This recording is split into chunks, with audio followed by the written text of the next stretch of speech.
ಎಲ್ಲರಿಗೂ ನಮಸ್ತೆ. K A job ಅಪ್ಡೇಟ್ಸ್ಗೆ ಎಲ್ಲರಿಗೂ ಸ್ವಾಗತ. ಕರ್ನಾಟಕ ಪರೀಕ್ಷಾ ಪ್ರಾಧಿಕಾರ KCET ವೆಬ್ಸೈಟಲ್ಲಿ ಜಾಬ್ ನೋಟಿಫಿಕೇಶನ್ ಬಿಟ್ಟಿದ್ದಾರೆ. ಮೀನ್ಸ್ ಏನಪ್ಪ ಅಂತಂದರೆ, ನೇಮಕಾತಿಯಲ್ಲಿ ಹೋಗಿ ನೀವು ಕ್ಲಿಕ್ ಮಾಡಿದ್ರೆ BMTC ಮೇಲೆ ಕ್ಲಿಕ್ ಮಾಡಿದ್ರೆ ನೀವು ಇಲ್ಲಿ ನೋಡ್ಬೋದು BMTCದು ನೋಟಿಫಿಕೇಶನ್ ಬಿಟ್ಟಿದ್ದಾರೆ. ನೋಟಿಫಿಕೇಶನಲ್ಲಿ ಬೆಂಗಳೂರು ಮಹಾನಗರ ಸಾರಿಗೆ ಸಂಸ್ಥೆಯಲ್ಲಿ ಖಾಲಿ ಇರುವ ನಿರ್ವಾಹಕ ಹುದ್ದೆಗಳು ಇಲ್ಲಿ ನೋಡ್ಬೋದು ನೀವು. ಕಂಡಕ್ಟರ್ ಹುದ್ದೆಗಳು ಸುಮಾರು 2286 ಹುದ್ದೆಗಳಿವೆ. ಇದೆಲ್ಲ ಡಿವೈಡ್ ಮಾಡಿದ್ದಾರೆ ಕ್ಯಾಸ್ಟ್ ವೈಸು. ನೋಡ್ಬೋದು ಯಾವ್ಯಾವ ಕ್ಯಾಸ್ಟಿಗೆ ಎಷ್ಟು ಹುದ್ದೆಗಳಿದೆ ಅಂತ. ಮತ್ತೆ ನೀವು ಶೈಕ್ಷಣಿಕ ವಿದ್ಯಾರ್ಹತೆ ಬಂದರೆ ಮೀನ್ಸ್ ಎಜುಕೇಷನ್ ಏನಿರಬೇಕಂದ್ರೆ PUC ಆಗಿರಬೇಕು, ಆರ್ಟ್ಸ್ ಕಾಮರ್ಸ್ ಸೈನ್ಸಲ್ಲಿ ಉತ್ತೀರ್ಣರಾಗಿರಬೇಕು. ಮತ್ತು second PUC ICSE CBSE pass ಆಗಿದ್ರು ನಡೆಯುತ್ತೆ. ಮತ್ತು ಡಿಪ್ಲೊಮಾ ಸ್ಟೂಡೆಂಟ್ ಆಗಿರಬೇಕು. ಮತ್ತು ಮಾನ್ಯತೆ ಹೊಂದಿರುವ ಮೋಟಾರು ವಾಹನ. ಇದು ಏನಪ್ಪ ಅಂತಂದರೆ ಕಂಡಕ್ಟರ್ ಡ್ರೈವಿಂಗ್ ಲೈಸೆನ್ಸ್ ಇರಬೇಕು. ಮತ್ತು ಅವ್ರ ಫಿಸಿಕಲ್ಲು ಎತ್ತರ ಪುರುಷರು 166 ಸೆಂಟಿಮೀಟರ್ ಇರಬೇಕು, ಮಹಿಳೆ 150 ಸೆಂಟಿಮೀಟರ್ ಇರಬೇಕು. ಮತ್ತು ಇಲ್ಲಿ ವಯೋಮಿತಿ ಎಲ್ಲ ಕೊಟ್ಟಿದ್ದಾರೆ ಕ್ಯಾಸ್ಟ್ ವೈಸು, ಇದು ನೋಡ್ಬೋದು ನೀವು. ಮತ್ತು ಅರ್ಜಿ ಸಲ್ಲಿಸುವ ವಿಧಾನ ವೆಬ್ಸೈಟಲ್ಲಿ ತೋರಿಸಿರುವ ಲಿಂಕ್ ಮೇಲೆ ಕ್ಲಿಕ್ ಮಾಡಿ, ಈ ಲಿಂಕ್ ಮೇಲೆ ಕ್ಲಿಕ್ ಮಾಡಿದ್ರೆ ಓಪನ್ ಆಗುತ್ತೆ. ಮತ್ತು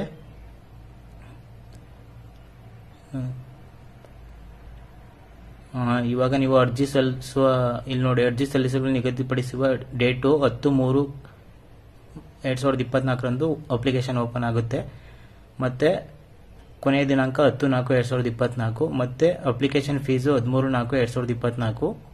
ಮತ್ತು ಅಪ್ಲಿಕೇಶನ್ ಫೀಸು ಎಷ್ಟಿದೆ ಅಂತಂದರೆ ಪ್ರವರ್ಗ 2A 2B 3A 3B ಅವರಿಗೆ 750 ರೂಪಾಯಿ. ಪರಿಶಿಷ್ಟ ಜಾತಿ ಪರಿಶಿಷ್ಟ ಪಂಗಡ ಪ್ರವರ್ಗ 1 ಮಾಜಿ ಸೈನಿಕ ಮತ್ತು ಅಂಗವಿಕಲ ವಿದ್ಯಾರ್ಥಿಗಳಿಗೆ 500 ರೂಪಾಯಿ ಇದೆ. ಇದು ಯಾವುದೇ ರೀತಿ ಅವರು ರಿಟರ್ನ್ ಕೊಡಲ್ಲ ಅಪ್ಲಿಕೇಶನ್ ಫೀಸು. ಮತ್ತು ಆಯ್ಕೆ ವಿಧಾನ ಕಾಮನ್ ಆಪ್ಟಿಟ್ಯೂಡ್ ಟೆಸ್ಟ್ ಇರುತ್ತೆ. ಕನಿಷ್ಠ 30% ಅಂಕ ಪಡೆಯಬೇಕು ಇದರಲ್ಲಿ ಸೆಲೆಕ್ಟ್ ಆಗಬೇಕಂತಂದರೆ. ಮೀನ್ಸ್ ಎಲಿಜಿಬಿಲಿಟಿ ಇರೋದು 30%. ಮೀನ್ಸ್ ಕಾಮನ್ ಆಪ್ಟಿಟ್ಯೂಡ್ ಟೆಸ್ಟ್ ಹೇಗೆ ಅಂತಂದರೆ OMR ಟೈಪು ಒಂದು ಬುಕ್ಲೆಟ್ ಕೊಡ್ತಾರೆ, ಅದ್ರಲ್ಲಿ ನೀವು ಟಿಕ್ ಮಾಡಬೇಕು. ಆಫ್ಲೈನು, ಆನ್ಲೈನ್ ಮೆಥಡ್ ಇಲ್ಲ ಕರ್ನಾಟಕದಲ್ಲಿ. ಮತ್ತು ಕಾಮನ್ ಆಪ್ಟಿಟ್ಯೂಡ್ ಟೆಸ್ಟಲ್ಲಿ ಪೇಪರ್ 1 ಪೇಪರ್ 2 ಅಂತ ಇರುತ್ತೆ. ಫಸ್ಟ್ ಒಂದು GK ಪೇಪರು, ಇದರಲ್ಲಿ ಎಲ್ಲ ತರಹದ ಈ ಥರ ಸಬ್ಜೆಕ್ಟ್ಸ್ ಎಲ್ಲ ಇದೆ.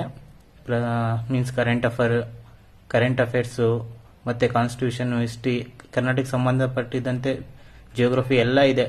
ರೂರಲ್ ಸಂಬಂಧ, ಗ್ರಾಮೀಣಾಭಿವೃದ್ಧಿ, ಪಂಚಾಯತ್ ರಾಜ್ ಸಂಸ್ಥೆಗೆ ಮೀನ್ಸ್ ಗ್ರಾಮ ಪಂಚಾಯತಿಗೆ ಎಲ್ಲ ರಿಲೇಟೆಡ್ ಎಲ್ಲ ಇದೆ. ಮತ್ತು ಸೆಕೆಂಡ್ ಪೇಪರ್ ಬಂದು ಕನ್ನಡ ಇರುತ್ತೆ, ಇಂಗ್ಲೀಷ್ ಇರುತ್ತೆ, ಕಂಪ್ಯೂಟರ್ ಬಗ್ಗೆ ಇರುತ್ತೆ. ಸೊ ನೆಗೆಟಿವ್ ಮಾರ್ಕ್ಸ್ ಇರುತ್ತೆ. 1/4 ಅಷ್ಟು ನೆಗೆಟಿವ್ ಮಾರ್ಕ್ಸು ಕೂಡ ಇರುತ್ತೆ ಪ್ರತಿ ಕ್ವಶನ್ಗೂ. ಮತ್ತು ಅರ್ಹತೆಗಳು ಇಲ್ಲಿ ಕೊಟ್ಟಿದ್ದಾರೆ, ಅದು ನೀವು ನೋಡ್ಕೋಬೋದು ಎಲ್ಲ. ಮತ್ತು ಅಭ್ಯರ್ಥಿಗಳ ಸೂಚನೆಗಳನ್ನು ನೀವು ನೋಡ್ಬೋದು. ಏನೇನು ಕೊಟ್ಟಿದ್ದಾರೆ ಸ್ಟೂಡೆಂಟ್ಸ್ಗಳಿಗೆ, ಏನೇನು ಫಾಲೋ ಮಾಡಬೇಕಂತ. ಮೀಸಲಾತಿ ರಿಗಾರ್ಡಿಂಗು ಅವರು ಕೊಟ್ಟಿದ್ದಾರೆ, ಇದನ್ನು ನೀವು ಫಾಲೋ ಮಾಡ್ಬೋದು. ಈ ಲಿಂಕ್ನ ನಾನು ಡಿಸ್ಕ್ರಿಪ್ಷನಲ್ಲಿ ಹಾಕಿರ್ತೀನಿ, ಓಪನ್ ಮಾಡಿ ಎಲ್ಲ ನೋಡಿ. ಹೀಗೆ ಇದೇ ಥರ ಜಾಬ್ ಅಪ್ಡೇಟು ಮತ್ತು ಸ್ಟೇಟ್ ಮತ್ತು ಸೆಂಟ್ರಲ್ ಗೌರ್ಮೆಂಟು ಮತ್ತು ಪ್ರೈವೇಟ್ ಜಾಬ್ ಅಪ್ಡೇಟ್ಗಳಿಗೆ ನನ್ನ ಯೂಟ್ಯೂಬ್ ಅಕೌಂಟನ್ನು ಫಾಲೋ ಮಾಡಿ ಆ್ಯಂಡ್ ಸಬ್ಸ್ಕ್ರೈಬ್ ಮಾಡಿ. ಇನ್ಸ್ಟಾಗ್ರಾಮ್ ಅಕೌಂಟ್ನ ಫಾಲೋ ಮಾಡಿ. ಥ್ಯಾಂಕ್ ಯು, ಧನ್ಯವಾದಗಳು.